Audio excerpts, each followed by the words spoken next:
You ever found yourself going through life, doing things, saying things, or being in a scenario that you thought, man, I'm just never going to be here? All right, so to exemplify this, I thought, I'd use a scenario from this last week. During our time away, I actually got to go down to Atlanta with several people who did a leadership conference called Next Level.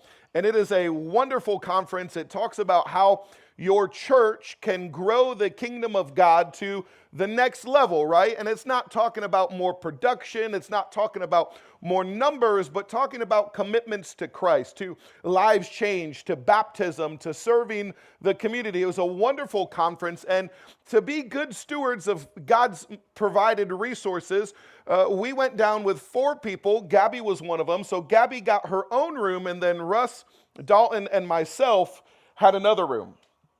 Now, how many of you guys have ever stayed in a room with a twin bed before? You have 2 twin beds, right? How many of y'all ever seen the sleeper sofa on the side of the room? Guess what was not included in our room? So, Dalton and I said, hey, you know what? Russ is getting along in age.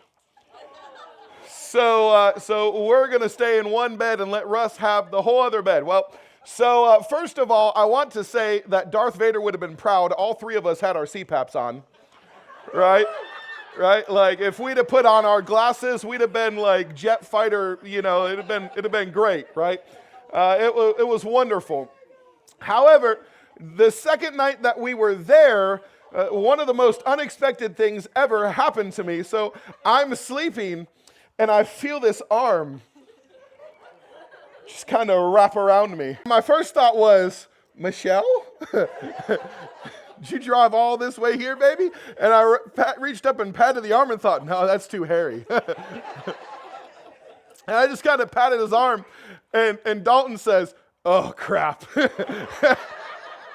So the next morning, this is the best part, right? So we go back to sleep, right? Like, we're good, right? Everybody's secure in their masculinity. Like, we're fine, right? The next morning, I sleep in a little bit. And Dalton comes back into the room after everybody's had breakfast, and he is like, hey, buddy, how you doing? Totally trying to play it off, right? How'd you sleep? Great. And I said, well, buddy, I tell you what, I just feel well loved. Dalton's response, oh, my gosh, that really happened. Sometimes you find yourself in I love you, Dalton. I wish y'all could see his face. If he could crawl under the chair, he would absolutely do so. That's what you get for sitting up front. Marshall's up here thinking, Marshall's up here thinking, thank God it's somebody else today. Where was the other hand?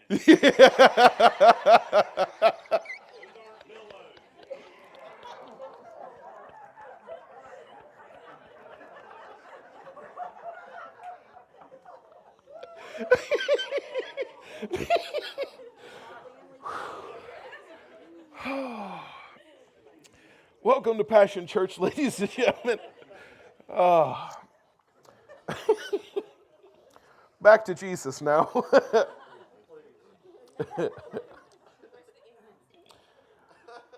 So I have a question for you guys today. In life, in scenarios that you never thought you'd be in, both funny and exhausting, where is the real battle that we face? Where's the real fight that goes on? So many times, the more that goes on around us, the more that's fighting inside us.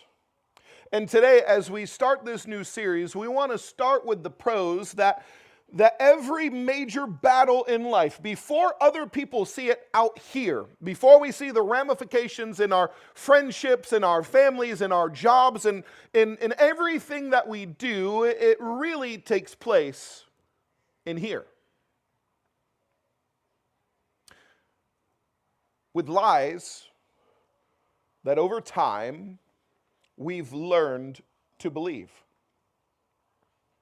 With habits that over time that started off as unhealthy have just gradually become accepted. Does anybody else have a constant battle raging in their mind? I know for me, the more I go through life, the more I understand Paul's words in Romans 7:15, where it says, I do not understand what I do.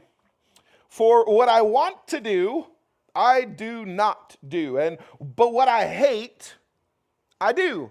I know for me, so many times I've gone into situations or scenarios, perhaps it's a tough meeting at church or a hard business decision or a friendship or a relationship or so many different things, and the outcome of that scenario, of that meeting is completely different than what I thought it would be.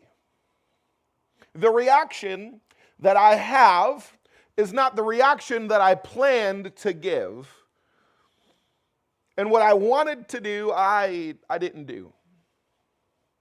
And the things that I hate to do seem to be sometimes exactly what I end up doing. I also find this in things that I do on a regular basis. I'm going on 7 years now of full-time preaching, and eventually you would think that you would get used to it. That you would get used to the pressure, because there's a saying in ministry, and it's very simple. It says, Sunday comes.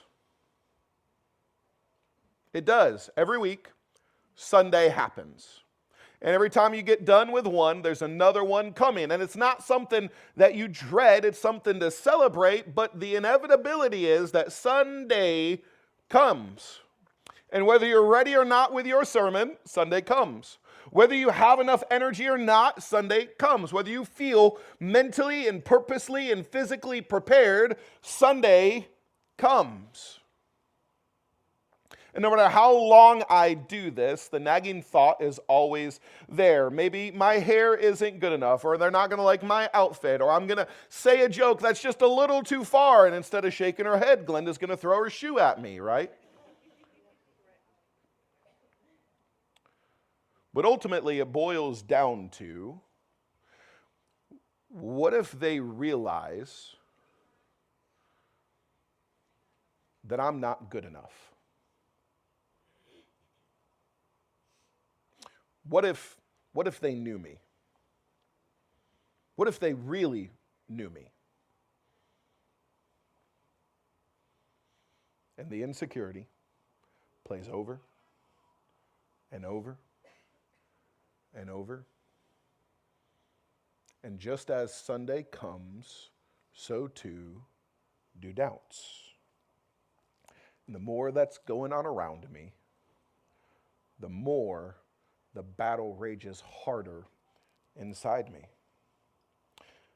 And today we're going to tackle perhaps the most important foundational truth of this entire series, which, by the way, there's a wonderful book by Craig Rochelle. He's the pastor of Life Church, called Winning the War on Your Mind, and they give away this series for free. And this is something we do every year here at Passion Church, because in America and the world, mental health is growing at an unprecedented rate. Battles in your mind, anxiety, stress, anger, pain, in our kids, in our youth, in our young adults, and in middle-aged and beyond. Mental health struggles are rising at a pace that has never been seen before since we've started recording those numbers. And that is a wonderful resource. If you would like to go through that as we go through this series, it'll give you a little bit further dive into this. But today, we're going to tackle one of the most foundational things, and that is this: Satan's strategy is to get you to believe lies, because that is the great countermeasure to God's truth. Satan doesn't have to try to destroy you physically.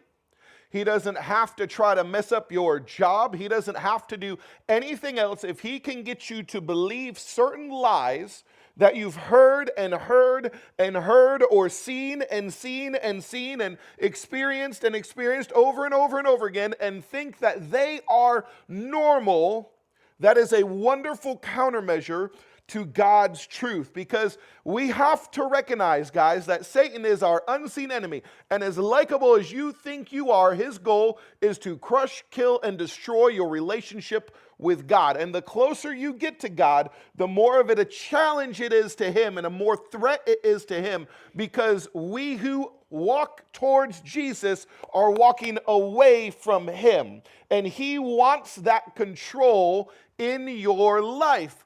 And the best way to do that is lies. This is why the vast majority, I would even contend that every battle starts in your mind. Look at this.